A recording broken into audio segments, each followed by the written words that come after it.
Hello students, look at this. This is the protector. इसे protector कहते हैं. Okay and ये जो है यहाँ से इस तरफ, that means left to right curve, that is from left to right. This is clockwise. Okay, ये क्लॉकवाइज है. बट अगर हम ऐसे लेते हैं, कर्व बनाते हैं इसे यूज करके, तो ये हो जाएगा एंटी क्लॉकवाइज.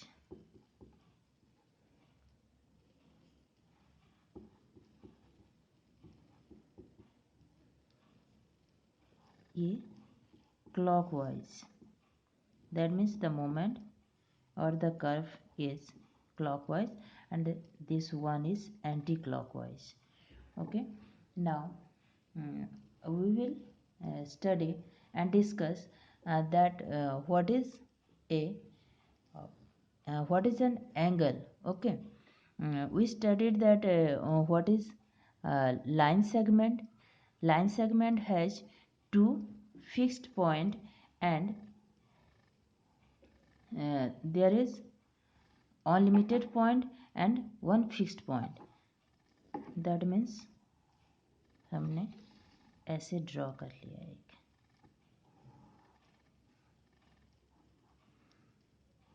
ये है हमारा angle.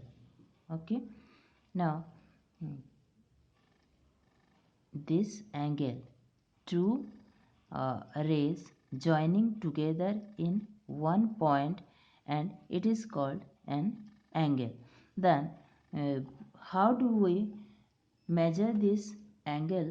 By using a protractor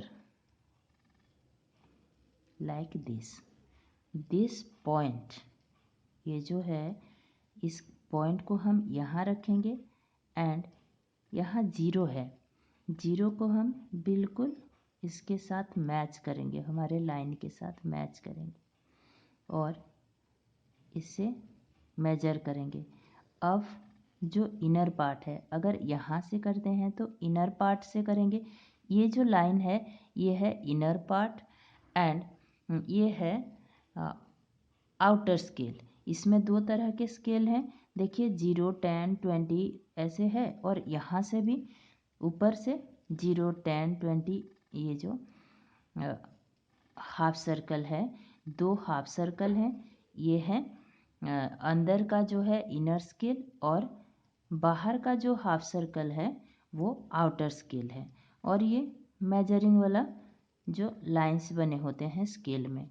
अगर इसे हम सीधा सोच लें तो ये हमारा स्केल हो जाएगा, स्केल और रूलर जिसे कहते हैं.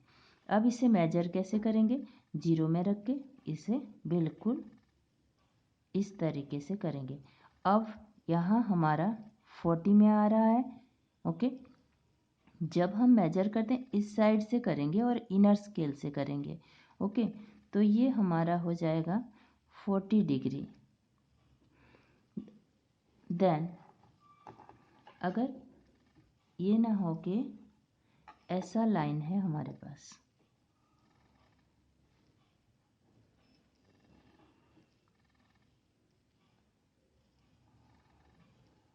ये लाइन है हमारे पास, यहाँ से मेजर करना है हमें.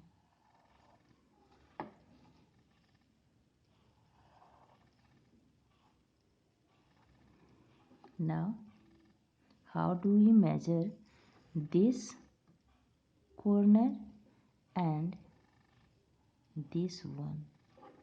Okay, we will put the protractor like this and measure from this point. When we measure it anti-clockwise. Okay, anti-clockwise means inner scale, अंदर का जो स्केल है ये है एंटी-क्लॉकवाइज, इधर से यहाँ जाता है, that means right to left is anticlockwise. So 10, 20, 30, 40, 50 ये 60 डिग्री हो रहा है ना. अब हम अगर इस कॉर्नर को मेजर करते हैं, इस एंगल को मेजर करते हैं, तो ये होगा, यहाँ हम आउटर स्केल यूज़ करेंगे, प्रोटेक्टर का आउटर स्केल यूज़ करेंगे, तो 10, 20, 30, 40, 50, 60, 70, 80, 90, 100, 110, 120, 120 degree. Okay, then this is 120 degree and this is 60 degree. Now 120 degree and 60 degree, if we add these two, we got 180. That means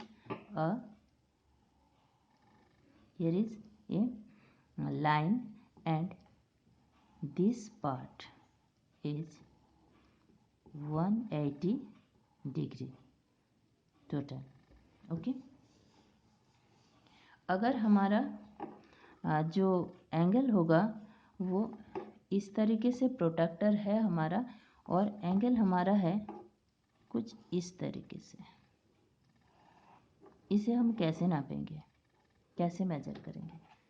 अब प्रोटेक्टर का तो point ऐसे नापते हैं हमेशा, है ना। इसे हम ऐसे भी कर सकते हैं, इस तरीके से भी हम मेजर कर सकते हैं।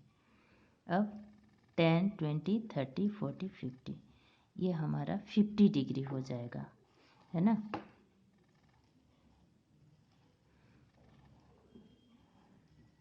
इस तरीके से हम प्रोटेक्टर यूज करके मेजरमेंट करते हैं एंगल का। अब इसे नाम कैसे देते हैं? ये हमारा एक कॉर्नर है, ये एक एंगल है, और यहाँ हमने लिया एक पॉइंट सी लिया, यहाँ डी लिया। अब यहाँ है जो फिक्स्ड पॉइंट है वो है ए। अब इसे हम कैसे लिखेंगे और कैसे मेजर तो सीख लिया हमने, कैसे नाम देंगे इसे। इसे हम इस तरह का साइन लगाते हैं, जब कॉर्नर नापते हैं ना, कॉर्नर को दिखाते हैं, जैसे रुपीज़ के लिए जो साइन होता है, या फिर पैसे के लिए पी लिखते हैं, रुपीज़ के लिए इस तरीके से साइन बनाते हैं। पहले RS लिखते थे, आजकल ये लिख रहे हैं। वैसे ही एंगल के लिए हम इस तरीके का साइन बनाएंगे, और ये जो ए है ये हमारा मिडिल में आएगा। आप C और D आगे पीछे जैसे भी रखो, DAC और CAD, इसका मतलब है कि ये कॉर्नर है ए, ये हमारा एंगल है।